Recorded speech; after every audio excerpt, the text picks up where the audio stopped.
আমি বৈষম্যহীন থেকে 2024 এবং 26-এর নির্বাচন করতে যাচ্ছি।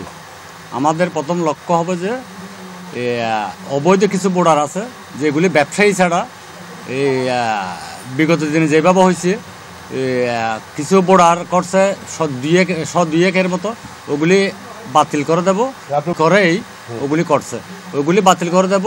এবং আমাদের লক্ষ্য হলো যে বিভিন্ন অনুষ্ঠান ঢাকা সমিতি, আমাদের এই সমিতি থেকে হলে ঢাকা চিটাং থেকে 2 জনে জানে, শুধু আর কেউ জানে না।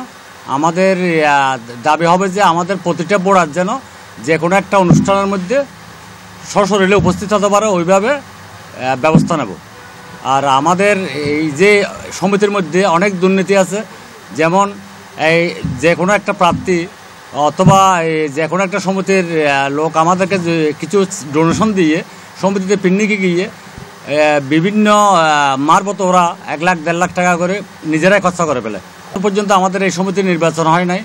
যেমন আমাদের এই বাংলাদেশে সংসদ নির্বাচন যেভাবে হয়েছে সিলেক্টেডভাবে ওইভাবে করে নিছে, এরা করে নিছে যে এদের দুঃশাসন জনগণ আর দেখতে চায় না।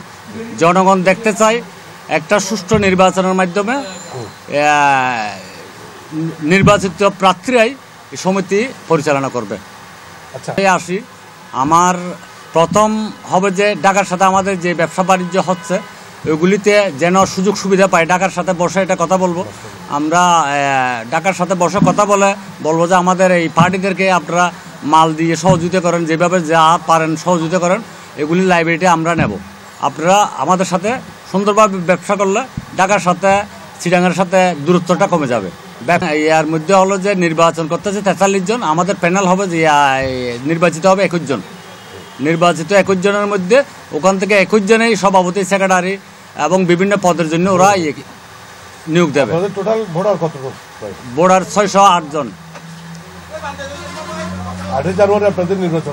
18 জানুয়ারি আমাদের নির্বাচন। এত কষ্ট করে ঢাকায় যাবে নির্বাচন ভোট দিতে, ওদেরকে আমরা আমাদের তত্ত্বাবধানে থাকবে এরা। আর এদের যা কিছু আছে মনে করেন যে ওরা যাওয়া আসা, ওগুলিতে খাওয়া দাওয়া, ওগুলি সব কিছু আমরা হেল্প করবো আল্লাহর মতো।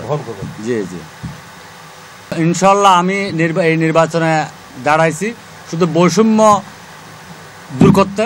আমরা বৈষম্যহীনভাবে চলাফেরা করব সবাই। এবং আমি যদি নির্বাচিত হয়ে আসি, আমি আমার এলাকায় চিটাংবাসীকে এবং ঢাকাবাসীকে অসংখ্য ধন্যবাদ জানাবো ইনশাল্লাহ।